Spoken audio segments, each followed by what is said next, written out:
right. Hey, and good morning, everybody. This is Sherman Ray, and this is Godstream News. I want to welcome you all to the broadcast today. We've got just a full day today, and hope that you are ready for this. Is our second broadcast for the show, and I couldn't be more I'm ecstatic about it. Just ecstatic that we're actually able to get the broadcast up. Many of you know that we've done a lot of things as far as ministry-wise, but one of the ministries that we really wanted to get involved in was getting involved in some kind of broadcast. That's the wrong one. Broadcast venue. So that's one of the things we're going to be doing and working on very hard to get it done. Our first story is about the Biden administration. The Biden administration is seeking to jail a Texas doctor. His name is Ethan Heim. He's a surgeon at Children's Hospital in Houston. He leaked information to journalist Christopher Russo that sexual change operations were being carried out there on children, even after the officials said they had stopped. The Justice Department says that Dr. Heim violated privacy laws and has now unsealed an indictment that could land him in jail for up to 10 years. Critics say the charges are designed to intimidate whistleblowers. And so we see that this doctor, who had a Hippocratic oath that said that they would do no harm, worked for a hospital that was doing harm. They were doing sex changes on children even though they said that they weren't going to do it. And as a result of that, he's going to be prosecuted and possibly thrown in jail for the rest of his life. So this is we'll keep an eye on this story, because it's definitely a crazy affair. Our next story is about the IDF, the Jewish forces. The IDF engages terrorists and finds weapons in Gaza University used by Hamas headquarters. This is a very engaging story. The IDF, the Israeli Defense Force, announced on Friday that it had located and destroyed weapons caches at Al-Zahar University in Gaza. Combat teams from the Alexandroni Brigade, the 8th Brigade, and the multi-dimensional unit operated in Gaza Strip under the direction of the 99th Division the military added. The IDF reported that the combat teams completed a number of operations all across the Strip to expand and increase IDF operational control in the area. The 8th Brigade combat teams operated in Al-Zahar on the outskirts of Nazareth. So they found some weapons caches. Excuse me. The soldiers, it says, eliminated dozens of terrorists and located a weapons storage facility that contained mortars and military equipment belonging to Hamas terrorist organizations. Many of us know that the October 7th meltdown that happened as a result of the forces Hamas coming against Israel have not ceased. Now we are now in we're in the 7th month, almost 8th month of the war that has been going on over in Israel. And Israel is fighting for its life, just trying to survive. And so we'll want to keep our prayers open for them. Let's look at some local politics here, some local stories here. Black voters who are parts of black congregations that black churches are seeing emptier and emptier pews, and Democrats may lose a key turnout weapon that they use in their voting. Purple and red streams. Let's move forward. This is a story from the Christian Science Monitor. For weeks, the Reverend Leon Moorhead has been encouraging his flocks to attend the Lift Every Voice and Vote event at the church. Interesting. Where the Democrat organizers would be offering on-site voter registration. But only about 30 people showed up. Mayor McDonald doesn't hide his disappointment. This place would be full, the mayor said, of this almost all-black enclave in Detroit. Your vote is your way of saying, I am here and I will not be moved. But they're finding what is happening is that fewer and fewer black voters are actually turning up at these rallies that they're having, and it is starting to worry the Democrat Party because that is their base, is the black vote. The interesting thing about this is that, biblically speaking, that there really probably should be no reason why a black voter or anybody should be voting for an organization that would support such measures as homosexuality, bestiality, abortion rights, those types of things. And if you just looked at just those two topics, those two voting blocks or voting issues, that you would say that no one who claims to be a Christian should be voting for that. But then you add on to it even more and more from the Democrat Party. And it's almost incredible that 90% of black voters would actually vote for anybody in the Democrat Party. And yet the Democrat Party has almost 90% of people who call themselves Christians are voting, who are black, are voting for the Democrat Party. And that's the crazy thing about it. For shame. I went to a church a few weeks back for a funeral and saw the same sort of thing, where you see in the pews, you see voter paraphernalia, what they call collateral, and it was in the pew that was sitting there. And that's just crazy that you would see something like that. Wow. Our next story is about the Supreme Court holding up a gun legislation that might surprise you. The Supreme Court upholds a gun control law intended to protect domestic violence victims. This is from the Associated Press. The Supreme Court on Friday upheld a federal gun control law that is intended to protect victims of domestic violence. In their first Second Amendment case since they expanded gun rights in 2022, the justices ruled 8-1 in favor of a 1994 ban on firearms for people under restraining orders to stay away from their spouses or partners. The justices reversed the ruling from the federal appeals court in New Orleans that had struck down the law. Chief Justice John Roberts, writing for the court, said the law uses common sense and applies only after a judge determines that an individual poses a credible threat or physical violence.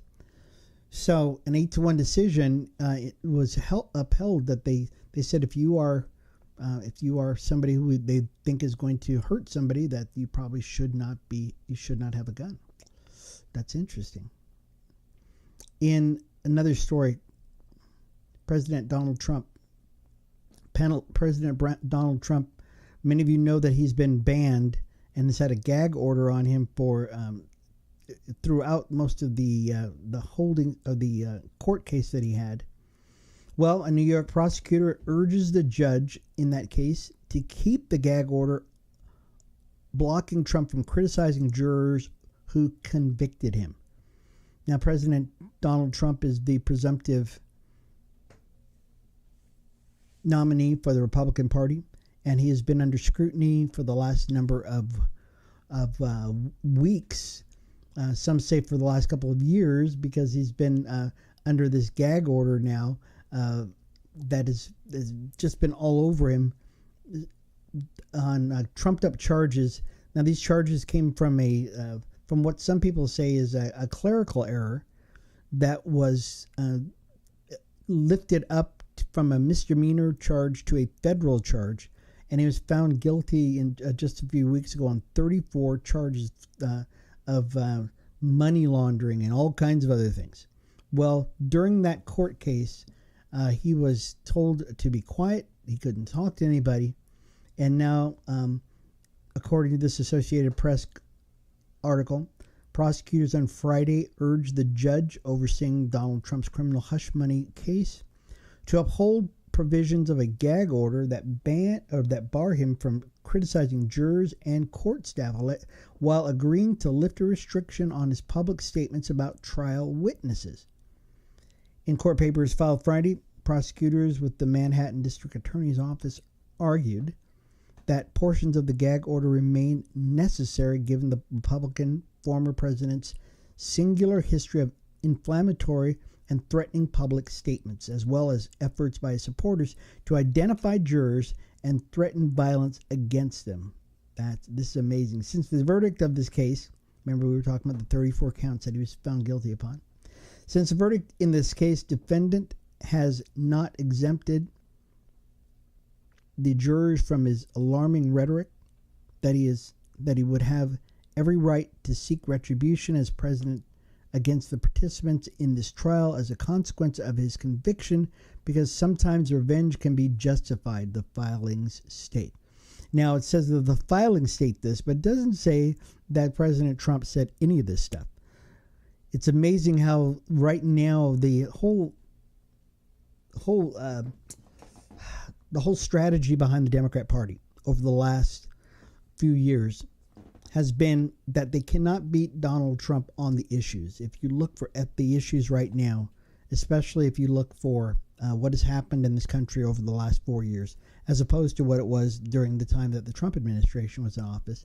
During the Trump administration's office, we had low unemployment, we had low interest rates, we had high employment, we had job creation. We were the most envied country in the world to be a part of. And we had immigration was in line. Now, 4 years later, we look under the Biden administration, inflation is through the roof. We look at the consumer price index, it is through the roof, which means everything you buy costs more. They said, as a matter of fact, an article we had alluded to said that that you're paying 20% more now for regular household goods than you would have 4 years ago. So it means under the Biden administration, you're paying 20% more for everything. That if you want to buy a home now under the Biden administration, you would have to put down on the house about $120,000 down upon the house, which means that most people who would normally be able to buy a home cannot afford to buy a home now. That it is almost impossible. It's almost impossible for people to even find places to live as it is. But unfortunately now, under the Biden administration, we call it Bidenomics, that it is almost impossible, literally impossible, to find a place to live affordably. And this is where we find ourselves as a nation right now. And so President Trump, what they've done now is they've labeled him, he's a convicted felon. And as a result of this, as many of you probably already seen, the recent polling shows that if there was going to be a vote today, that there would be a neck and neck race for president of the United States between President Biden and the convicted felon, Donald Trump, which means most people still love President Trump and they love what he's done for the country. So this is an amazing stat that we're seeing happen here. Let's go on to something else here. What do we got here? Oh, Kamala Harris. So Kamala Harris has been busy. And one of the things that people are complaining about her is that she's drawn scorn for hosting Queer Eye cast amid geopolitical tensions. This is an amazing story. So you would think the Vice President of the United States, Kamala Harris, would be out doing something fairly important. Vice President Kamala Harris hosted cast members from the Bravo series Queer Eye at her office earlier this week, prompting scorn on social media from those who questioned why the administration is focused on promoting gay celebrities amidst a deteriorating geopolitical situation. The cast of Queer Eye joined me at the White House to discuss the hard-fought progress of the LGBTQI plus community has made in the past 20 years, Harris tweeted. Thank you for your meaningful conversation, for giving my office your stamp of approval, and for being fabulous, she says. Wow. The video, they had a video of this. He said the video Harris shared depicted cast member Jonathan Van Ness, who sports long hair and a dress despite his beard, knocking on the door to the Harris' office and asking, Can we talk? Other cast members she greeted included Carson Kelsley, Jai, and a couple other people. Once again, we as Christians have got to begin to stand up and ask ourselves, why are we supporting? Why as a country are we supporting and looking at a government, a federal government, that is looking on people who, throughout the Bible, how it says that their lifestyle is not one that we should all aspire to. As a matter of fact, once again we said this, that we don't hate homosexuals, we don't hate people who choose to become and choose to live a lifestyle, either they be transsexual or transgender or whatever they want to do. We want everyone to come to a saving knowledge of Jesus Christ, and that's really what it's all about. But our government has found that they want to engender, they want to promote this lifestyle, and this is something that we as a group of people cannot allow to happen, and that's important. As a matter of fact, I want to take a moment right now to talk about an organization that we really encourage you to join if you can, especially if you are a pastor, you are a leader of a congregation, and it's called the National the National Faith Advisory Committee. Okay, this organization, just look it up, National Faith Advisory Board. It's board, National Faith Advisory Board. Look them up online and get involved with them. They one of the things that we found out in a meeting that we had fairly recently, was that if your church, if you look and you just canvass your church, you will find out that only about 20% of the people in your church are even registered to vote. That's right, only about 20% of them are even registered to vote. Well, they handed out and so the National Advisory Board, the Faith Advisory Board, is trying to educate people on the issues, educate your people on what issues are important to your church, to our Christian community, and how we can be as Daniel was, as some of the as Joseph was, as some of the great advisors who were a part of the Old Testament and into the New Testament, were advisors to the king, advisors to our presidents. And we want to be a part of the conversation.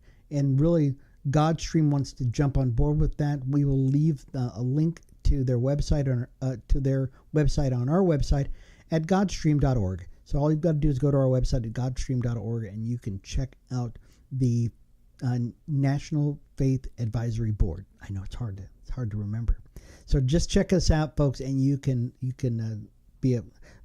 get to be a part of it. They have great resources. They want to tell you all kinds of cool things. But we've got to, if we're tired of where the world is going right now, we've got to do something now. Okay, and so we encourage you to be a part of that organization.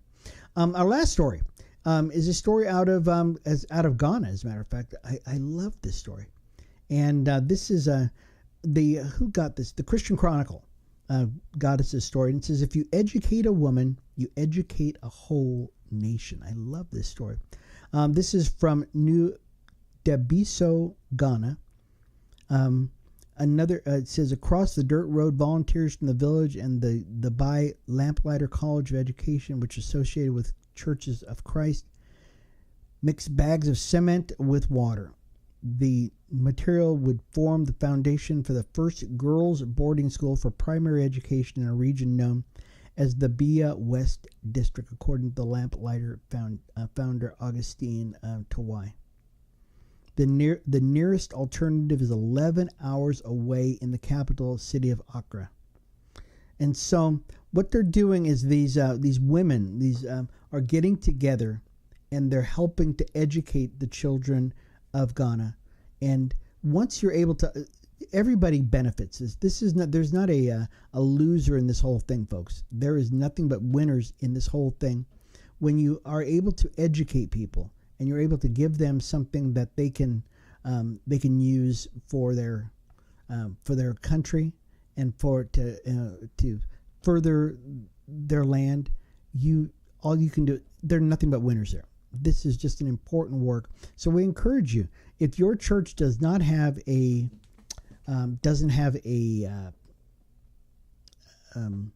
giving program, a program where they can minister and give money to ministries overseas and to help third world countries, maybe you should start one. Maybe the Lord's speaking to you and He's saying to start one in your church. And we encourage you to, because we live in a country that is probably the most abundant country that has ever existed. And we encourage you to share that with other nations, to help people become self-sufficient, to help them to move forward in life. It doesn't take a monumental work. What it does take, though, is it takes a little effort by Christians who have the means to do God's work. This has been Sherman Ray, and this has been Godstream News. We hope that you've enjoyed the broadcast, folks. We encourage you once again to be a part of the broadcast and to check us out on our online. You can check us out on our website at godstream.org, and make sure that you follow us on social media and follow us and do subscribe to our YouTube channel here.